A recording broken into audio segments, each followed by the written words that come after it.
The Second Battle of the Marne, or Battle of Reims, was the last major German offensive on the Western Front during the First World War. The attack failed when an Allied counterattack by French and American forces, including several hundred tanks, overwhelmed the Germans on their right flank, inflicting severe casualties. The German defeat marked the start of the relentless Allied advance, which culminated in the armistice with Germany about 100 days later. Background: following the failure of the spring offensive to end the conflict, Erich Ludendorff, chief quartermaster general and virtual military ruler of Germany, believed that an attack through Flanders would give Germany a decisive victory over the British Expeditionary Force, the most experienced Allied force on the Western Front at that time. To shield his intentions and draw Allied troops away from Belgium, Ludendorff planned for a large diversionary attack along the Marne. German attack.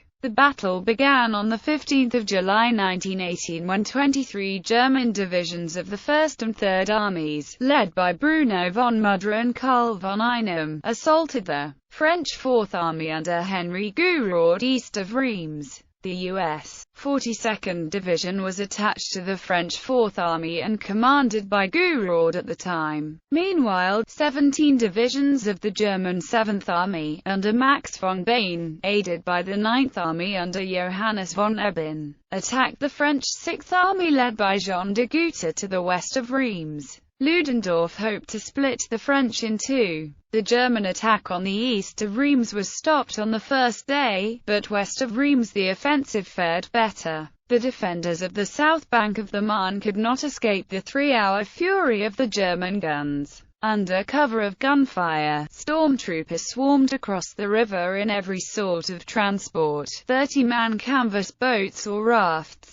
They began to erect skeleton bridges at 12 points under fire from those Allied survivors who had not been suppressed by gas or artillery fire. Some Allied units, particularly the 3rd U.S. Infantry Division, Rock of the Marne, held fast or even counterattacked, but by the evening, the Germans had captured a bridgehead either side of Dormans 4 miles deep and 9 miles wide, despite the intervention of 225 French bombers, which dropped 44 short tons of bombs on the makeshift bridges. The British 22nd Corps and 85,000 American troops joined the French for the battle, and stalled the advance on 17 July 1918. Allied counter-offensive. The German failure to break through, or to destroy, the Allied armies in the field, allowed Ferdinand Foch, the Allied Supreme Commander, to proceed with the planned major counter-offensive on 18 July. 24 French divisions, including the 92nd Infantry Division and 93rd Infantry Division under French command, joined by other Allied troops including 8 large U.S. divisions under U.S. command and 350 tanks, attacked the recently formed German salient. The Allied preparation was very important in countering the German offensive. It was believed that the Allies had the complete picture of the German offensive in terms of intentions and capabilities. The Allies knew the key points of the German plan down to the minute. There is a legend, possibly true, that engineer CPT Hunter Grant, along with the help of engagement coordinator and engineer CPT Page, devised a deceptive ruse. A briefcase with false plans for an American counterattack was handcuffed to a man who had died of pneumonia and placed in a vehicle which appeared to have run off the road at a German-controlled bridge. The Germans, on finding and being taken in by these plans, then adjusted their attack to thwart the false Allied plan. Consequently, the French and American forces led by Foch were able to unleash a different attack on exposed parts of the enemy lines, leaving the Germans with no choice but to retreat. This engagement marked the beginning of a German withdrawal that was never effectively reversed. In September 1989, American divisions joined 4 French divisions to push the Germans from the Saint-Mihiel salient. By May, Foch had spotted flaws in the German offensives.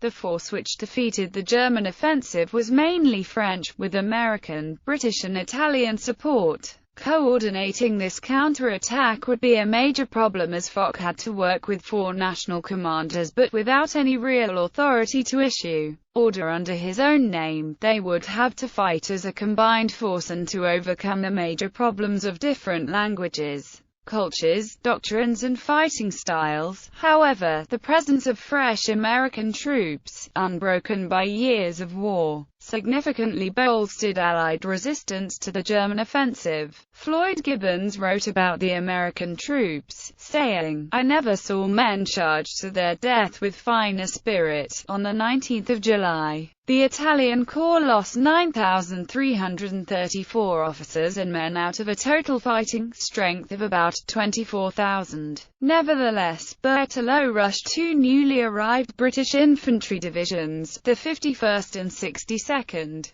through the Italians straight into attack down the Ardri Valley, named after the surrounding Tardenois plain. The Germans ordered a retreat on the 20th of July and were forced back to the positions from which they had started their spring offensives. They strengthened their flank positions opposite the Allied pinces, and on the 22nd, Ludendorff ordered to take up a line from the upper Ourcq to Marfo. Costly Allied assaults continued for minimal gains. By the 27th of July, the Germans had withdrawn their centre behind Fère-en-Tardenois and had completed an alternative rail link. The Germans retained Soissons in the west. On the 1st of August, French and British divisions of Maygen's 10th Army renewed the attack, advancing to a depth of nearly 5 miles. The Allied counterattack petered out on the 6th of August in the face of German offensives. By this stage, the salient had been reduced and the Germans had been forced back to a line running along the Aisne and Vesle rivers. The front had been shortened by 28 miles.